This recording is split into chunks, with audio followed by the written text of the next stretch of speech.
ay, ay, ay, yada, day, day, dum.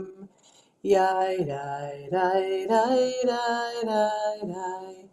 Ay, ay, ay, yada, day, ay, ay. Ay, ay, ay, ay. Ay, ay, ay, ay. Ay, ay, ay, ay, ay, day, dum. Yay, day, day, yay, day, day, day, dum. Ay, ay, yay, yay, yay, day, day, day, dum. Yay, yay, yay. Yay, day, day, day, day, day, yay, dum. Yay, yay, yay, day, day, day, dum. Yay, yay, yay, yada, day, day, day.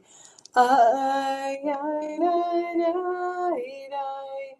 Yay, day, day, day, yay, day, day, day, dum. Yay, yay, yay, yay, day. Yay, day, day, yada, day, day, day. Ay, ay. Yay, day, day, day, day, dum.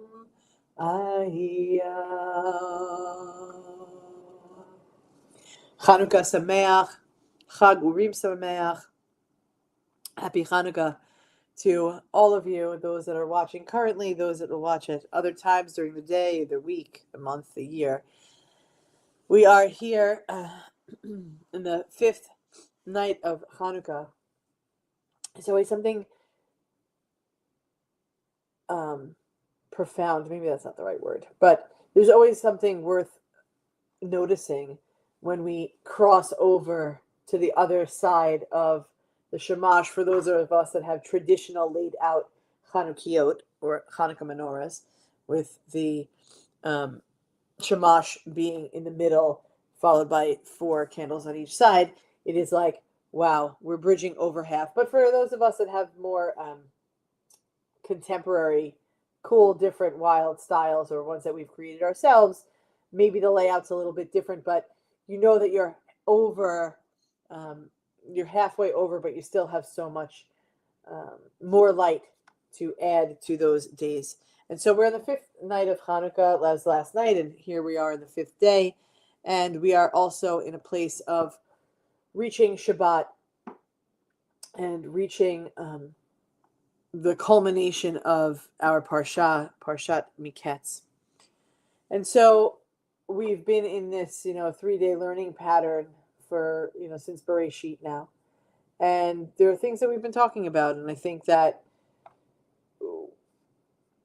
when we deepen our understanding, we have a greater sense and ability to grab hold and to maybe bridge Torah with our life. So I learned something which, before I go on, I just thought this was pretty profound. I may even use it as a teaching for tonight's in-person service. But I've always been told, or it's been known to me, that part of the custom of eating donuts on Hanukkah was simply because they're fried in oil, right? Anything that's oily. Eat schnitzel, a chicken cutlet, eat a latke, eat a donut, and you're fulfilling the customary tradition of things in oil, as the oil was the miracle. However, I learned from that Jewish family on Instagram, and if you don't follow them, you certainly should. An Orthodox couple, Chabad couple, with 3 beautiful boys, that they now live in Brooklyn, but they were since before the first one was born, they just travel around the world. But anyway, Razel, the wife, was talking about, and they're young and cool. The wife was talking about the significance of the donut, and she said, she wasn't sure that most people knew this little piece, and so I share it with you, and maybe I'll share it a little bit more polished this evening. But the reason we eat donuts is that whenever you eat a donut, if you look at your hands, if you look at your lap, you look at your napkin, the oil is seeped into that donut. And it reflects or it connects with Torah. That if our lives are seeped in Torah, then we continue tradition throughout generations. That oil that is seeped in that donut is our connection to the seeping of tradition and wisdom that seeps into our lives and hopefully will seep out to touch the lives of others. I thought that was pretty cool. Maybe you have some other reasons for donut eating that you can enlighten, me after all of these years of learning and studying. I just thought that it was so simple, but felt so profound. So as we come down from the arc of Miketz, we talked about trusting this divine timing or trusting the unseen process. And yesterday we talked about humble leadership and stepping forward with wisdom. And today I want to talk about moral strength, choosing restraint over reaction. I wrote this for myself. No, just kidding. But it's so easy to react rather than to hold for a moment. So, strength that knows when to wait.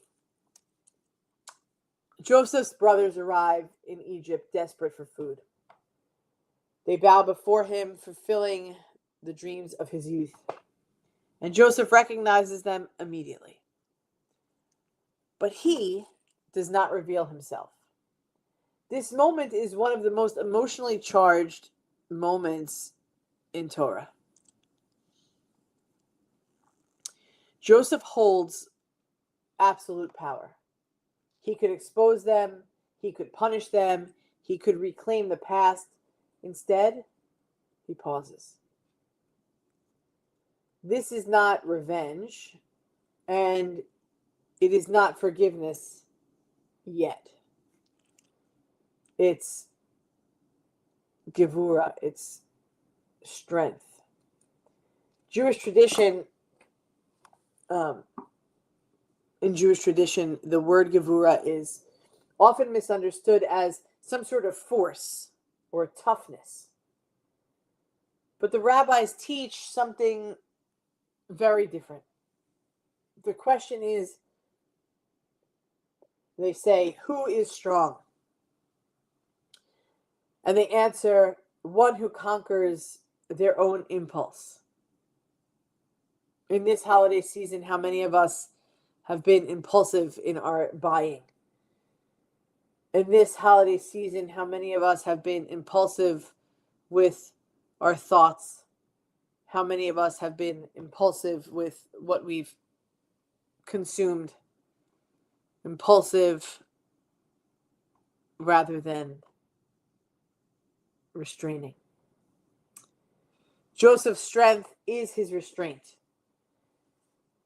He tests his brothers not to humiliate them, but to see if they've changed.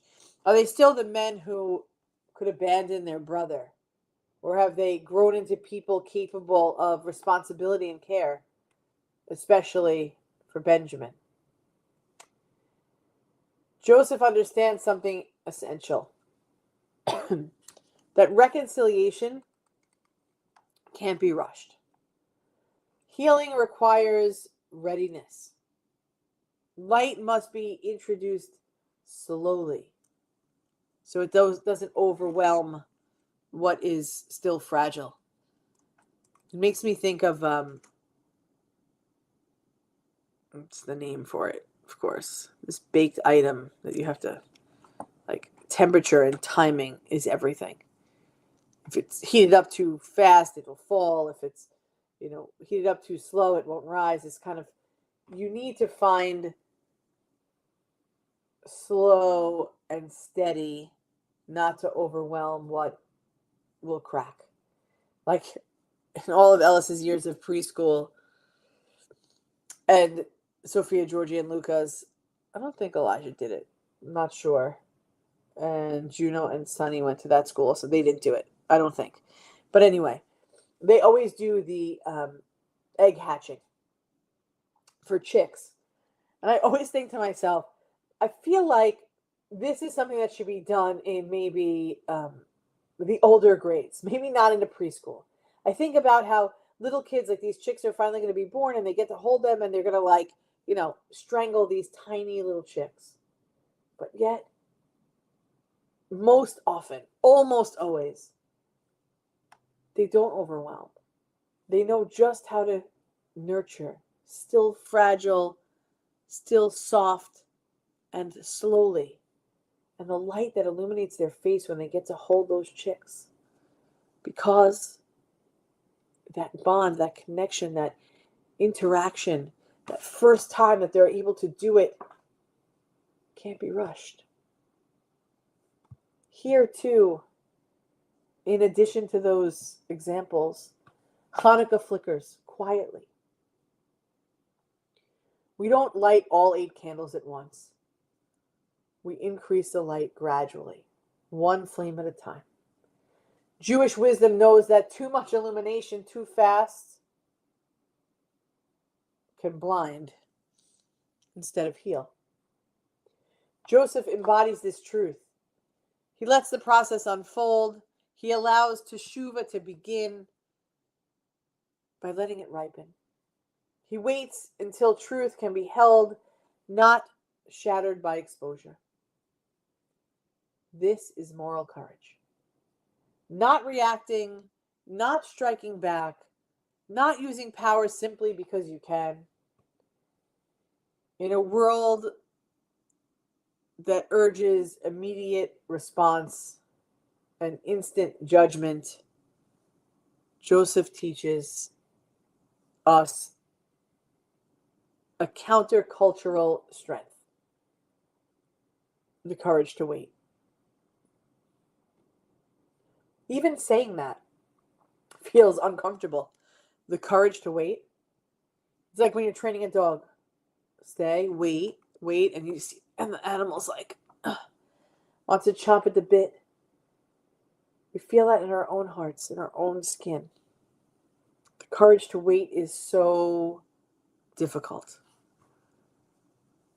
It's countercultural for sure.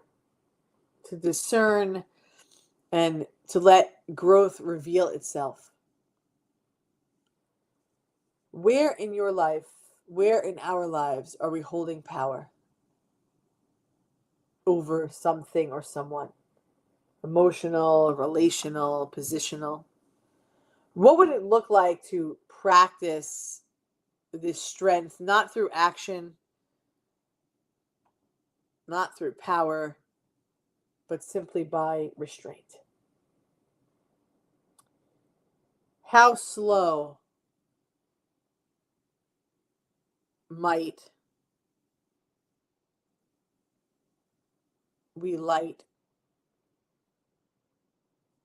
might we illuminate? How, if we went slowly with intentional light, like the candles of Hanukkah, create space for real healing to emerge? Miketz teaches us that light does not only appear in dramatic miracles. Sometimes it arrives through patience. I don't have any patience, so it's not going to show up there for me. Sometimes it arrives through humility. Sometimes through restraint. Joseph rises not because he rushes to the moment, but because he honors it. Hanukkah reminds us that light grows best when we tend carefully and faithfully and with courage. As we enter the Shabbat,